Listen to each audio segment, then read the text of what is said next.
Good morning. 1 week ago, this nation elected the Republican nominee to be our next president. There is still much we do not know about how this person will govern. A lot gets said in the heat of a very long campaign. If we're to take the president-elect and the Republicans who control Congress at their word, there is reason to be concerned. Our community has made great progress helping people get health insurance. Our community has put federal dollars to work reducing homelessness. Our community has embraced the future with more renewable energy.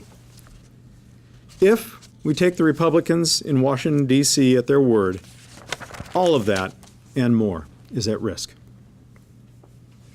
I convened a meeting of my cabinet within the last hour to assess our position with the federal government and begin to prepare for potential changes to come.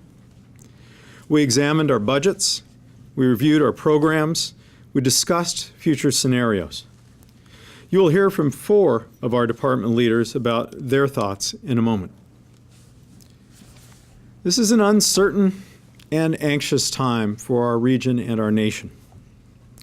After a divisive and often ugly election season, we must reaffirm our local values.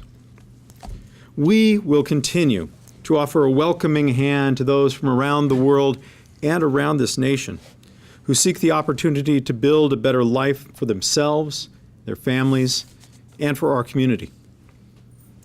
We will continue to protect and restore our natural environment. We will continue to confront the challenges of inequity and income inequality. We are innovative and prosperous.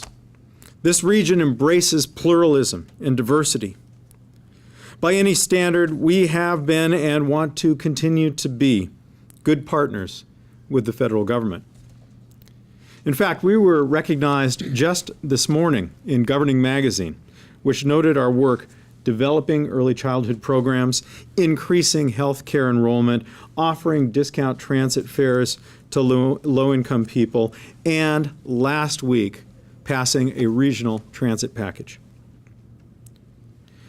When they take power next year, we want this new Congress and White House to know what's at stake for our region and our people. I would like to introduce Patty Hayes, Director of Public Health, who will walk through how the Affordable Care Act is working here in King County. Patty. Thank you. Good morning. The Affordable Care Act has dramatically improved access to health care in King County. And just a month ago, we announced that there's data showing that the number of uninsured in our region has been reduced by half.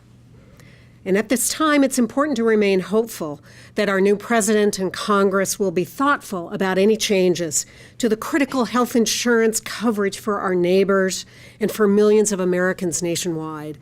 And to that end, I want to encourage everyone who is still without insurance to sign up before January 31st during open enrollment for the plans that are offered on the Washington Health Benefit Exchange. If you buy coverage now, it's good for a whole year. So now is an important time to take action. But with the change and potential change in the federal landscape, there are numerous scenarios that could negatively impact the health of our residents in King County. To name just a few, 200,000 people in King County could lose their health insurance or have it compromised. Medicaid funds could be reduced or changed in how they are allocated to our state and county. Funds that provide health coverage and other services to low-income and older individuals. Last year, our public health centers served over 90,000 individuals, families, and children.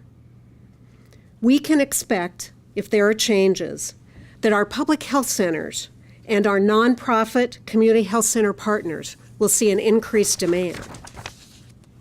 At the same time, federal support for these clinics, which is linked to the Affordable Care Act, could be significantly reduced. Thus, funding for services with proven effectiveness, like nurses who visit at-risk pregnant mothers, or best practices in family planning, could be reduced or eliminated. Federal funding makes up 40% of the public health budget. In other words, federal funding, primarily through grants and Medicaid, is the largest source of revenue for core public health services, including preventing and controlling communicable diseases, providing direct health services to children and families who have few or no alternatives, and preventing chronic disease in communities who are at greatest risk. Therefore, significant resources that come to our region from the Centers for Disease Control we're going to watch very carefully, because should these funds be reduced, it would compromise our ability to promote overall population health in things like cancer screening, tobacco cessation, and improvements in healthy eating and active living. And finally, a brand new agreement with the federal government that's underway with the state to support regional innovation to better serve our Medicaid population could be jeopardized. Even in the face of these federal changes, we continue to take local action through dynamic initiatives like Best Starts for Kids and our award-winning emergency medical services, as well as our cutting-edge approaches to combat opioid addiction. We are leading the nation in promoting overall population health. Our regional commitment to fostering healthy communities and demanding equity and social justice for all is powerful and steady. Together, we will continue to move forward. It's my pleasure now to introduce Adrienne Quinn, the Director of the Community and Health and Human Services Division.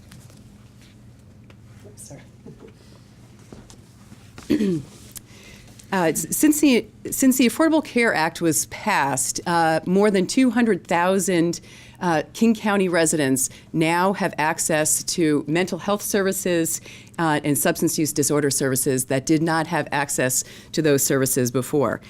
In the last 3 years, since the Affordable Care Act passed, under the leadership of Executive Constantine, we have been working in this community with many partners toward a system of treatment on demand for mental health and substance use disorder.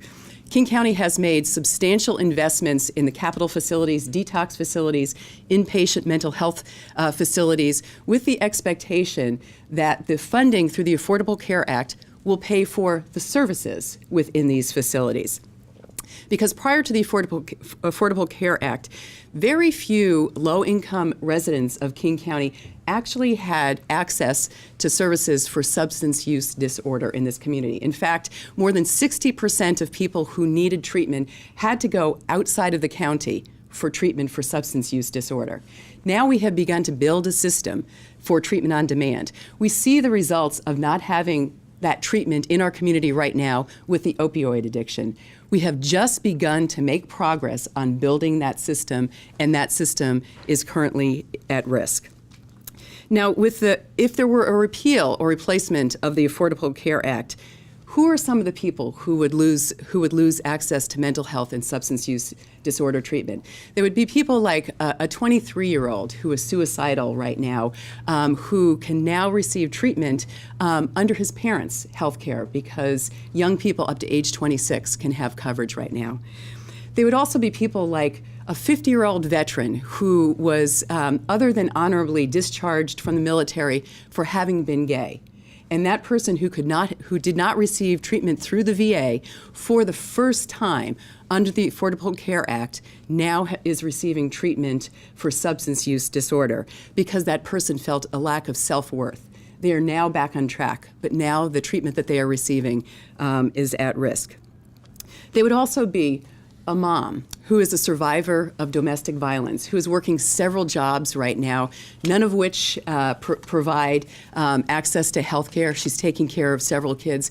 But through her part-time jobs, she is now able to buy health insurance and have access to services through the exchange and subsidy on exchange. Her treatment is at risk too. So if the Affordable Care Act is rolled back, what does that mean for mental health and substance use treatment within this community? It means that none of those the examples of people that I just mentioned will have access to services. It means that the 200,000 newly enrolled people within our community who now have access to mental health and substance use treatment services will not have access to those services. Now, for those people, if there even is treatment available, that treatment will be in emergency rooms, in involuntary commitment centers. It'll be in the criminal justice system because it'll be the crisis system that will be now taking care of those individuals. It will be terrible for their lives and unfortunate for the community to see people have to get into that deep end crisis. We will also see an increase in homelessness because untreated mental health and substance use disorder are one of the primary reasons for homelessness. We will especially see a decrease in the amount of money available for substance use disorder treatment because under existing federal programs like Social Security disability, having a substance use disorder is not eligible for services under that particular entitlement. And this is something that we have been working on to rectify within this community. We may also see increases in homelessness because the HUD dollars, Housing and Urban Development Affordable Housing dollars, are often the first to be cut when Congress is looking at cuts to the federal budget. HUD is usually one of the first targets. We already have been seeing decreases in funding since the 80s, which is why the executive and mayor called a state of emergency. One silver lining, though, is we may see an increase in the low-income housing tax credits because the low-income housing tax credit, which does build affordable housing, is a tax credit that goes to banks, big business, and high net worth individuals. We are also concerned that some of the resources that we're currently using to help people who are homeless get back on their feet will be cut. For example, within the food stamp programs, there's a program called Basic Food Education and Training, which we're currently using right now to help people get jobs as forklift operators and jobs in the Amazon Fulfillment Center, jobs that they otherwise did not have access or the training necessary to obtain. Funding for the most vulnerable in our community, the people who have the most need for a helping hand up or even to survive, funding for these individuals is what is at risk at the moment. I'd like to turn it over now to my colleague, Christy True, who is the director of King County's Department of Natural Resources and Parks. Thank you, Adrian. I'd like to start by addressing climate change. Climate change is real, and it impacts us here in King County every day. The greenhouse gas emissions affect the quality of the air that we breathe. We see increased flooding. We see increased sea level rise. And we see an increase in the danger of wildfires in our area. There's a lot that we can do locally to address climate change, and we will. But we have to address greenhouse gas emissions on a global scale. There's a lot of progress that has been made, and a lot of this has been institutionalized, but there are places where we are very much at risk, and so I'd like to speak to a few of those. One of the areas that we are going to be watching with this administration and the Congress and acting if we can't maintain these is looking at some of the federal programs that get at the extraction of potentially polluting sources of energy. We could see increases of drilling of oil and natural gas off of our coastlines. We could also see changes in the federal coal leasing program.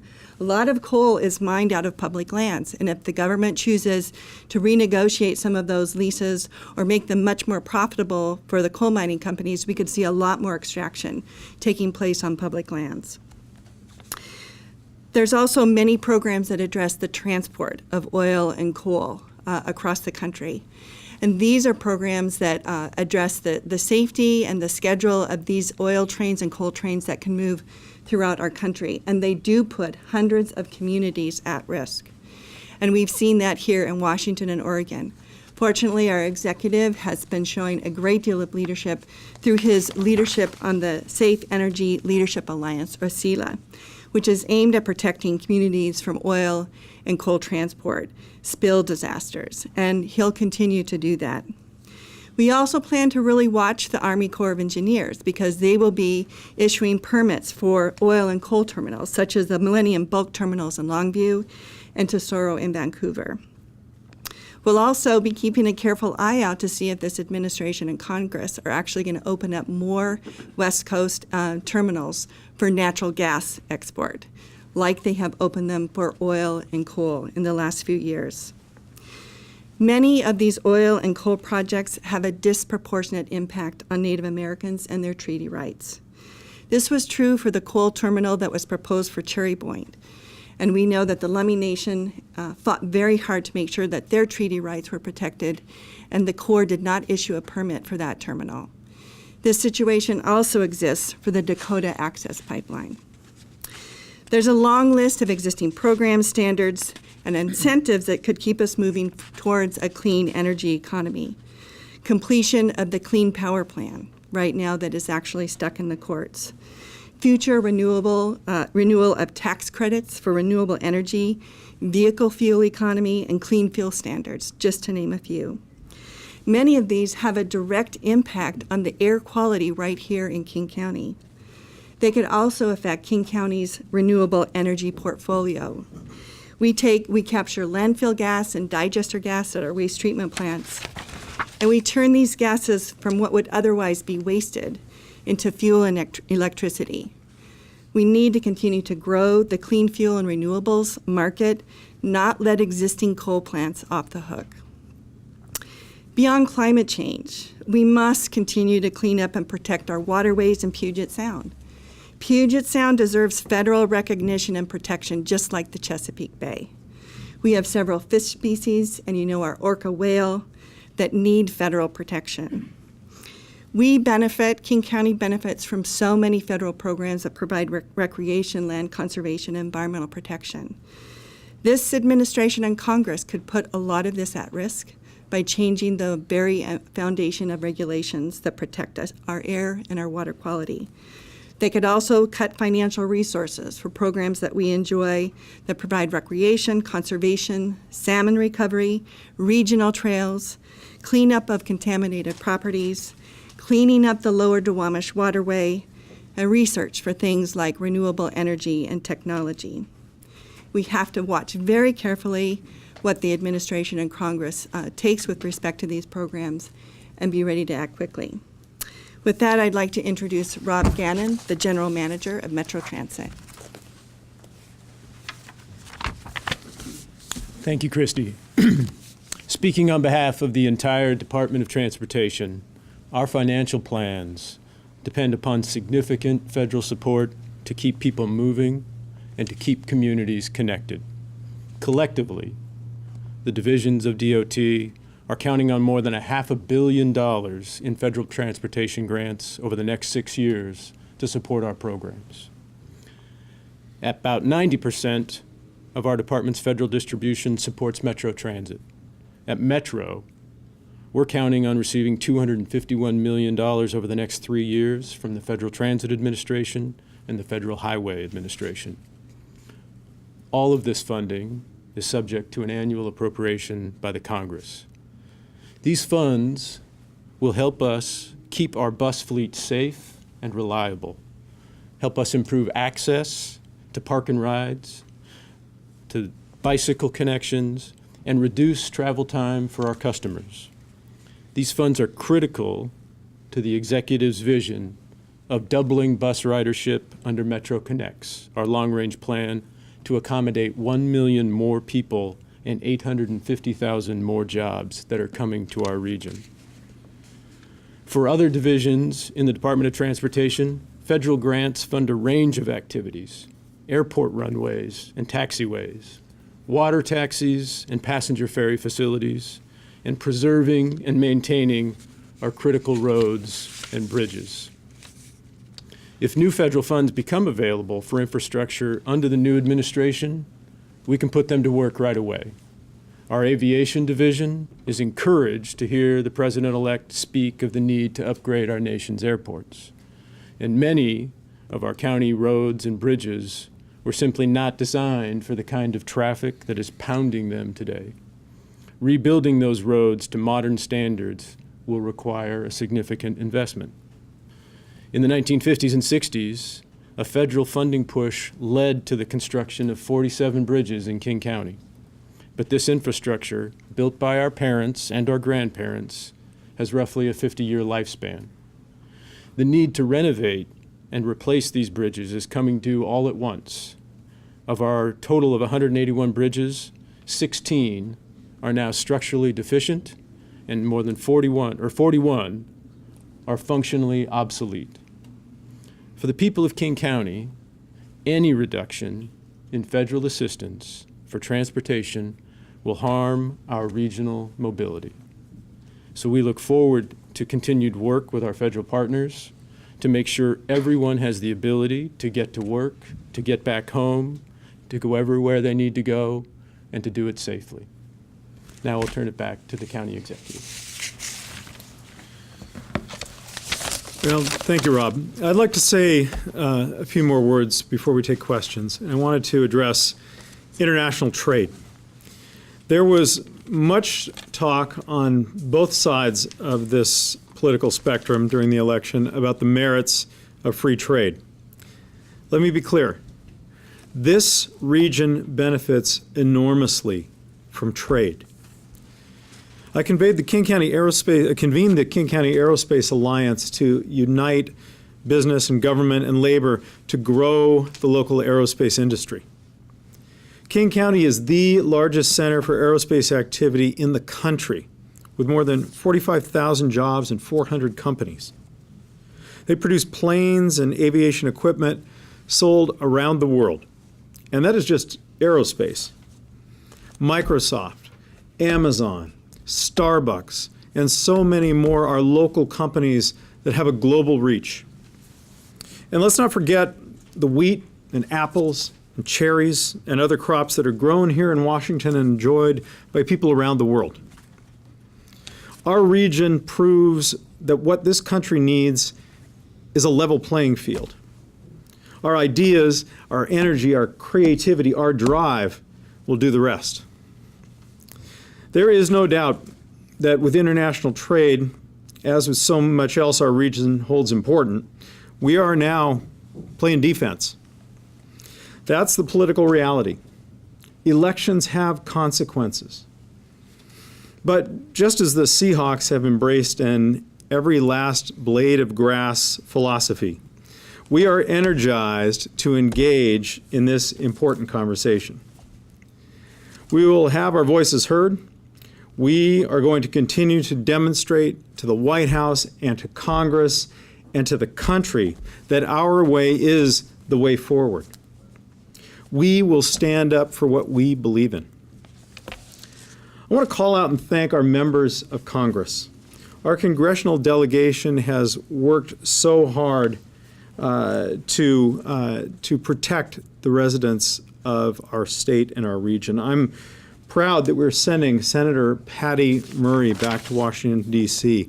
I'm proud that we're returning Representatives Susan DelBene, Denny Heck, Rick Larson, Derek Kilmer, and Adam Smith. And we're sending to join them our newly elected 7th Congressional District Representative, Pramila Jayapal. I also salute Washingtonians for passing a new minimum wage to lift up all workers and new gun responsibility law to protect all families.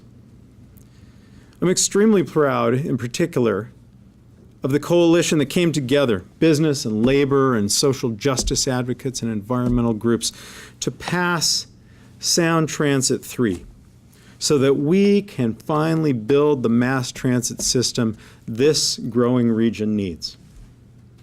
We are moving forward. This will not be easy. There will be difficult days ahead. But each and every person who makes this place their home should know that we are all in this together. I'd be glad to take any questions you might have. Executive Constantine, so many folks here have talked about the crucial federal money that is needed to keep services going. Why would you risk any of that federal money to remain what amounts to a sanctuary county?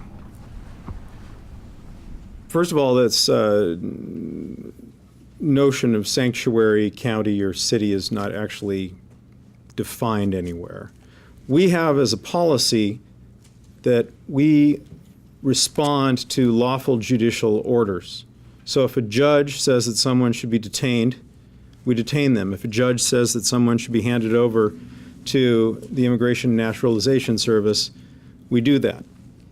We do not put ourselves to work scurrying around to comply with the administrative orders of any executive, whether it's Democratic or Republican. And we will continue to hold that long-term policy. However, law enforcement officers and county services, if I understand correctly, the county does not affirmatively ask people their immigration status when they seek service. That is absolutely right. But that seems to be in conflict with what the president-elect wants to see, and he says he would withdraw federal money from jurisdictions who do not cooperate in that way. We do not, as a matter of policy established by the council and the executive, ask for people's papers before we provide them critical services, and we will not begin doing so now. Even at the loss of federal money? We will see whether they have the courage to live up to that. Executive Constantine, to follow up on that, in the worst case scenario, assuming that all of this federal funding drops, are you willing to say definitively that we will not start seeking out undocumented immigrants? I cannot foresee a time in this county when we will begin demanding to see people's papers before we give them help with public safety or public health, with critical services that all human beings need who are here in our community. That's not just a problem for them if they're not able to receive these services. It's a problem for all of us.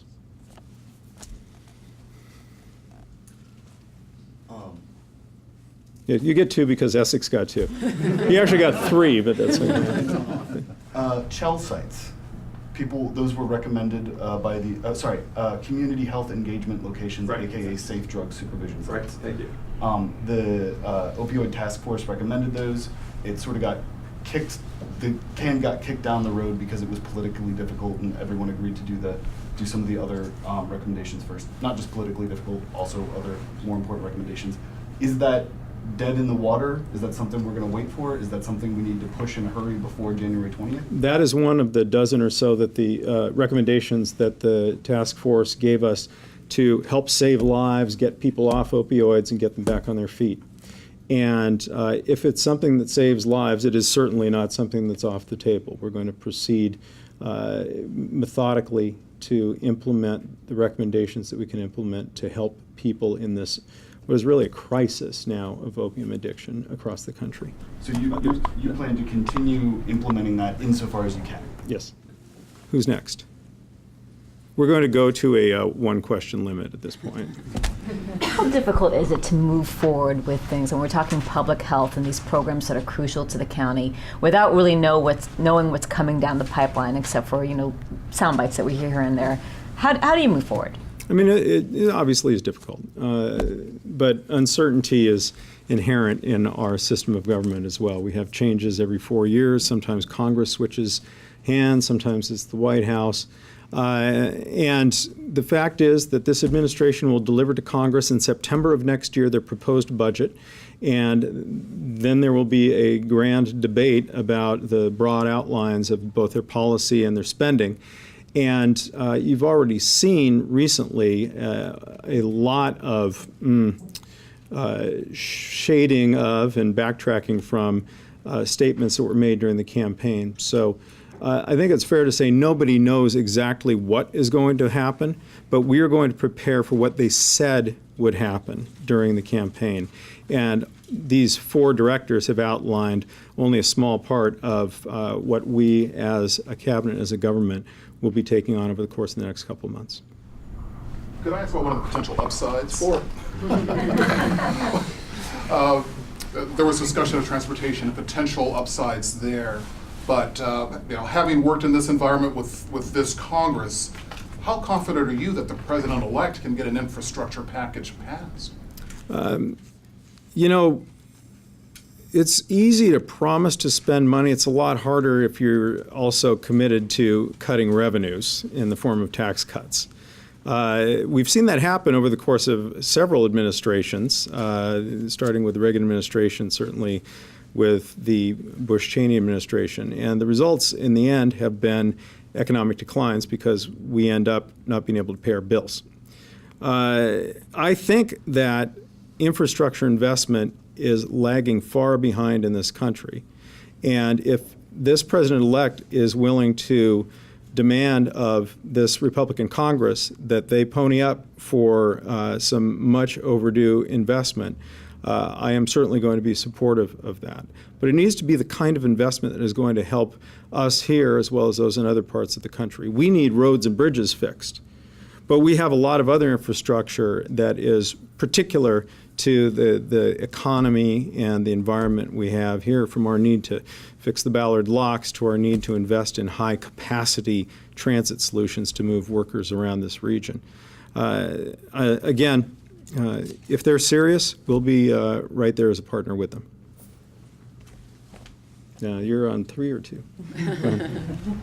Director Quinn, you mentioned that homelessness is likely to increase because of defunding of services programs.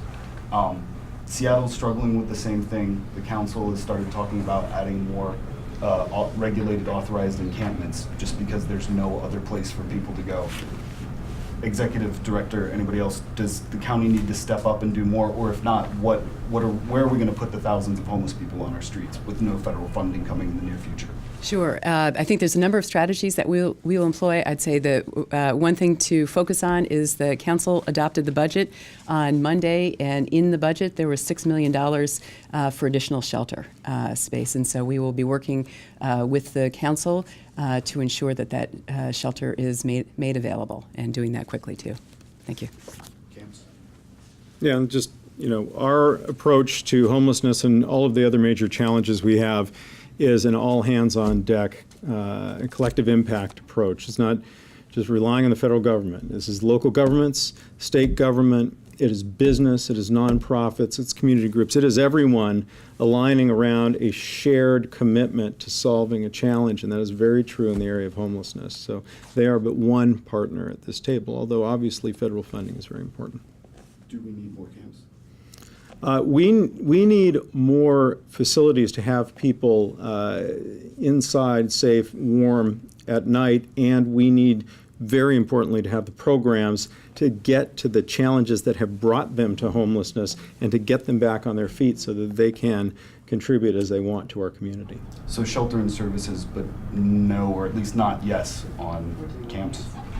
Yeah. You want to talk about? Yeah. This is a bit in the weeds, but I think it's important considering your question. Thank you. One of the things that Executive Constantine was about to talk about is that we are now funding what's called enhanced shelters, which are shelters that are available 24/7, that have case management in them, so people can get the services that they need, whether it is employment services, mental health, substance use services. We are in the process right now of working with the White Center community, as you've probably heard, opening a Shelter and White Center. Bellevue, in partnership with the county, is also looking at doing that in Bellevue, and the money that the council just made available in the budget is also for shelters that would be 24/7. Because one of the things that we know is one of the reasons that people don't come in is because they cannot come in with their partner, they cannot come in with their pets, and they need a place to put their belongings. And so we're going to address many of those obstacles with shelters that are available 24/7 with case management. Will those 24/7 shelters will there be enough space for the thousands of people that are homeless? We believe with case management, as again, this is really in the weeds, with some of the reports that were recently released by Barbara Poppy and Focus Strategies, they estimate that if we stand up these type of shelters, because of the intensive services, we are going to be able to move people out of the shelters much more quickly. So that's one of the ideas you have to wrap your head around when you're talking about homelessness. This is not a static population, right? So it's not as though if we create X thousand beds, problem solved. You need to have really intensive services so that as people come in, they can exit not back into homelessness, but into permanently stable housing and being able to work and take care of themselves and their families. And that is the way that we solve homelessness. Who else? Well, I am very grateful that you're all here today to celebrate my birthday. This is going to be a challenging time for us here in King County, but I will remind you that the people of this county are very strongly behind the philosophy that we have adopted, that we will invest to help people get past the barriers that have been thrown in their way, that we will ensure that there is equity in our community, and that every person here will have the opportunity to fulfill his or her potential. That is what the future looks like here in our region. Thank you very much. Thank you so much. Appreciate it.